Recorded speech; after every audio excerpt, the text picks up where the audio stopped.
বাকি আছে। সারাদিনের রোজা রেখে ক্লান্ত এবং সুপ্ত মুখে এখানে আমাদেরকে দাঁড়াতে হচ্ছে, এটা অত্যন্ত দুঃখজনক। আমরা জুলাই আগস্টে ছাত্র জনতা সকল শ্রেণী পেশার মানুষ একটা রক্তক্ষয়ী আন্দোলনের মধ্য দিয়ে ফ্যাসিবাদের পতন ঘটিয়ে এই অন্তর্বর্তীকালীন সরকারকে দায়িত্ব দিয়েছিলাম। সেই সরকারের প্রধান আজকে আমাদেরকে এই রাস্তায় নামতে বাধ্য করেছে। ডক্টর মোহাম্মদ ইউনূসের প্রতি আমাদের শ্রদ্ধা ভক্তির ঘাটতি ছিল না, কিন্তু গতকালকে তার যে কথা, সেই কথার প্রতিবাদ না জানিয়ে কোনো বিবেক সম্পন্ন মানুষ থাকতে পারবে না। তিনি আন্তর্জাতিক ক্রাইসিস গ্রুপের মিটিং এ বলেছেন যে আওয়ামী লীগ নিষিদ্ধ করার কোন পরিকল্পনা এই সরকারের নাই। বন্ধুগণ, আপনাদেরকে মনে করিয়ে দিতে চাই, অগস্টে এই আওয়ামীর সামনে মঞ্চ করে আমরা আওয়ামী লীগ নিষিদ্ধের দাবিতে প্রোগ্রাম করেছিলাম, জেলায় জেলায় প্রোগ্রাম দিয়েছিলাম। এই বছরের 5ই ফেব্রুয়ারিও প্রধান উপদেষ্টা বরাবর জেলা প্রশাসকদের মাধ্যমে আওয়ামী লীগ নিষিদ্ধের দাবি, লুটপাটকারীদের বিচার এবং সম্পদ বাজেয়াপ্ত সহ 5 দফা দাবিতে স্মারকলিপি দিয়েছিলাম।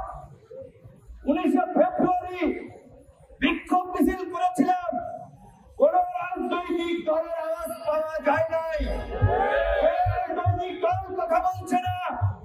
আমরা বারবার বলেছিলাম আওয়ামী লীগ নিষিদ্ধের প্রশ্নে রাজনৈতিক দলগুলো তাদের অবস্থান পরিষ্কার করুন।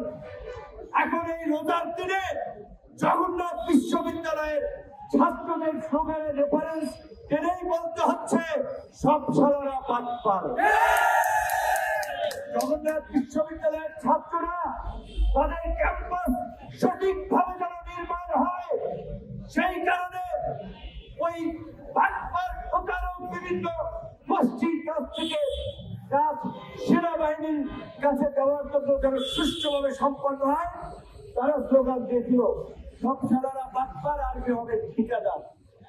এই রাজনৈতিক এই পট পরিবর্তনের পর আমরা দেখতে পাচ্ছি বিভিন্ন রাজনৈতিক দল ভোটের কথা চিন্তা করে আওয়ামী লীগের কালো টাকা পেতে ভিতরে ভিতরে গোপনে গোপনে আওয়ামী লীগকে প্রোটেক্ট করছে, আওয়ামী লীগের পক্ষে অবস্থান নিচ্ছে। আজকে বিপ্লবের কান্ডারি বলে যে সমস্ত ছাত্র নেতারা পরিচিত, তাদের মন্ত্রণালয়ের সচিব থেকে বিভিন্ন দপ্তরে এই ফাঁসিবাদের দোষর যারা 24 এমপি নির্বাচন করেছে, তারাও দায়িত্ব পালন করছে। আমি জানতে চাই যুবপ্রিয় উপদেষ্টার কাছে, বাফুফের সহসভাপতি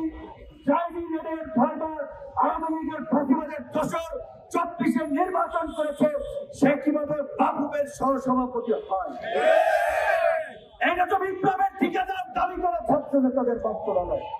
চার মন্ত্রণালয়ের সচিব নজরুল ইসলাম আওয়ামী লীগের নিয়মিত সুবিধাভোগী ছিল। এইভাবে অন্তত 15 জন সচিব আছে যারা আওয়ামী লীগের আমলে নিয়মিত সুবিধাভোগী ছিল। তারা সচিব হচ্ছে, ছাত্র সমন্বয়করা বিভিন্ন জনের বিষয়ে তদবির করে তাদেরকে পুনর্বাসনের সুযোগ করে দিচ্ছে, আর দোষ দিচ্ছে আর্মি আর সরকারের। আমি অনেকটা এই আওয়ামী লীগের ঠিকানা এই বাংলায় হবে না, এই বাংলায় হবে না। এখন পরিস্থিতি দাঁড়িয়েছে আঙ্গুর ফল না খেতে পেরে সরকারের কাছ থেকে সুবিধা নিয়ে সরকারের উপরে তারা খবরদারি জারি করে পার্টি গঠন করে তারা আজকে হাসিনার মতো আরেকটা ফাঁসির পার্টি হতে চায়।